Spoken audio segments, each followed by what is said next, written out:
ഇന്നത്തെ സ്പെഷ്യൽ എന്ന് പറയുന്നത് കളർഫുള്ളായിട്ടുള്ള ഇടിയപ്പമാണ് കേട്ടോ. കുഞ്ഞ് കട്ടിയാഹാരങ്ങളൊക്കെ കഴിക്കാൻ തുടങ്ങിയപ്പോൾ ഞാൻ ചെറിയ രീതിയിൽ പരീക്ഷണങ്ങളൊക്കെ തുടങ്ങിയിട്ടുണ്ടായിരുന്നു. എങ്ങനെയും അവളെ ഒന്ന് ആഹാരം കഴിപ്പിച്ചെടുക്കാൻ വേണ്ടി ഈ ഒരു ട്രിക്ക് എൻ്റെ ഒരു ചേച്ചി പറഞ്ഞു തന്നതാണ് കേട്ടോ.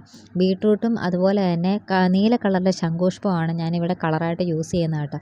ശംഖുപുഷ്പം ഇതേപോലെ വെള്ളത്തിൽ തിളപ്പിച്ചെടുത്ത് വെള്ളം ഇച്ചിരി കൂടിപ്പോയി കേട്ടോ. ഇച്ചിരി വെള്ളം കുറച്ചെടുക്കുകയാണെങ്കിൽ നല്ല നീല കളറിൽ കിട്ടും. ബീട്രൂട്ട് നമുക്ക് ജ്യൂസാക്കി എടുത്തിട്ട് പിഴിഞ്ഞ് എടുത്താലും മതി. ഞാനിത് വെള്ളത്തിലിട്ട് തിളപ്പിച്ചെടുത്ത് പെട്ടെന്ന് പണി തീർക്കാൻ വേണ്ടിയാണ് കേട്ടോ. അപ്പം ഇതിൽ ബീട്രൂട്ട് എടുക്കുന്നതുകൊണ്ട് റെഡ് കളർ കിട്ടും, നീല കളറിലെ ശംഖുപുഷ്പം ആയതുകൊണ്ട് നീല കളറും കിട്ടും, പിന്നെ നമുക്കൊരു ഓറഞ്ച് കളറും കൂടെ കിട്ടും. അതിനൊരു പണി എന്താണെന്ന് വെച്ചാൽ ബീട്രൂട്ട് കളറ് ചേർത്തിട്ടുള്ള ഉണ്ടല്ലോ, അത് കുറച്ച് നേരം കൂടെ നമ്മൾ ആവിയിൽ വേവിക്കുകയാണ്, അതൊരു ഓറഞ്ച് കളറിലേക്ക് വരും.